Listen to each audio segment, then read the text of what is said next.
ମନ୍ଥର ଗତିରେ ଚାଲିଛି ଜାତୀୟ ରାଜପଥର ନିର୍ମାଣ କାର୍ଯ୍ୟର ସମୟ ସମାପ୍ତ ହେବାର ଆସିଲାଣି, କିନ୍ତୁ ସମ୍ପୂର୍ଣ୍ଣ ହୋଇପାରୁନି ମୋଟୁରୁ ମୋଗି ପଏଣ୍ଟ 326 ନମ୍ବର ଜାତୀୟ ରାଜପଥର ନିର୍ମାଣ କାର୍ଯ୍ୟ। ହେଲେ ନାନାଦି ପ୍ରକାର ଅସୁବିଧାର ସମ୍ମୁଖୀନ ହେବାକୁ ପଡୁଛି ସାଧାରଣ ଲୋକଙ୍କୁ।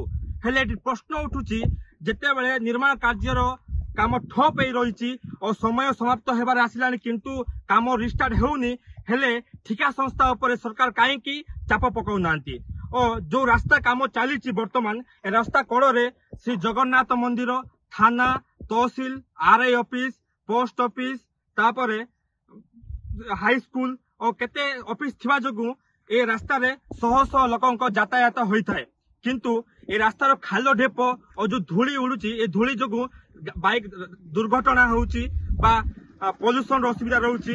ଏ ଯୋଗୁଁ ଲୋକମାନଙ୍କର ଏ ରାସ୍ତାରେ ବର୍ତ୍ତମାନ ଅସୁବିଧା ଚାଲିଛି। ହେଲେ ଏଇ ଯୋଉ ଅସୁବିଧା, ଲୋକଙ୍କ ଅସୁବିଧା ସରକାରଙ୍କ ଆଖିରେ ପଡିବ କେବେ, ଏ ନେଇ ଉଠିଛି ପ୍ରଶ୍ନ। ଆମର ଜଗନ୍ନାଥ ମନ୍ଦିର ଟୁ ମୋଗି ଯାଏଁ ରୋଡ ନିର୍ମାଣ କାମ ଚାଲୁଛି, ସେଟା ବର୍ଷେଟି ହେଲା ଏବେ ପର୍ଯ୍ୟନ୍ତ ରୋଡ କିଛି ହେଇପାରୁନି।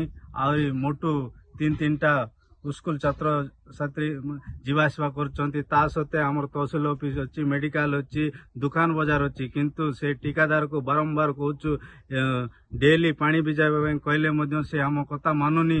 ଆଉ ତା ଯୋଗୁଁ ଆମେ ବାରମ୍ବାର କମ୍ପ୍ଲେନ ବି ତାକୁ କରିଛୁ, କିନ୍ତୁ କିଛି ଖାତିର କରୁନି। ସେଥିପାଇଁ ଆମେ ଆଜି ମିଡିଆ ମାଧ୍ୟମରେ, ଗଣମାଧ୍ୟମରେ ଆମେ ଜଣାଇବାକୁ ପଡିଲା, ଯେହେତୁ ସରକାର ଯେମିତିକି ତାକୁ ଶୀଘ୍ର ସେ ରୋଡ ହବ ବୋଲିକି ଆମେ ୟା ଯୋଗୁଁ ସରକାରଠୁ ଅନୁରୋଧ କରୁଛୁ ଯେ ଯେତେ ଶୀଘ୍ର ସେ ଠିକାଦାରକୁ ଡାକିକି ତା ରୋଡ ପାଇଁ ଶୀଘ୍ର ନିଷ୍ପତ୍ତି ନିଆଯାଉ ବୋଲିକି କହିକି ରଖୁଛୁ।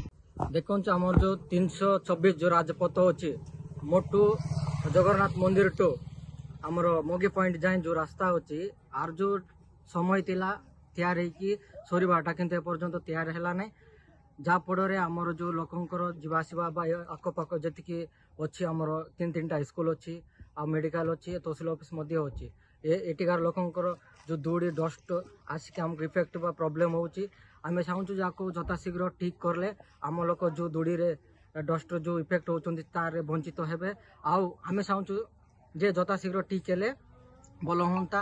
ଆଉ ଏଇ ଯୋଉ ରାସ୍ତାରେ ଦିନକୁ 2 ଥର ବା 3 ଥର ପାଣି ପକେଇବା କଥା, କିନ୍ତୁ ସେ ପାଣି ମିଶା ପକଉନାହାନ୍ତି, ଯେହେତୁ ସବୁଦିନ ଧୂଳି ଆସିକି ଆମର ଲୋକଙ୍କର ବହୁତ ପ୍ରୋବ୍ଲେମ ହଉଛି। କାଲିବେଳା ମୋଟୁରୁ ତରୁଣ କୁମାର ହାତୀ, ଫୋକସ ପ୍ଲସ୍।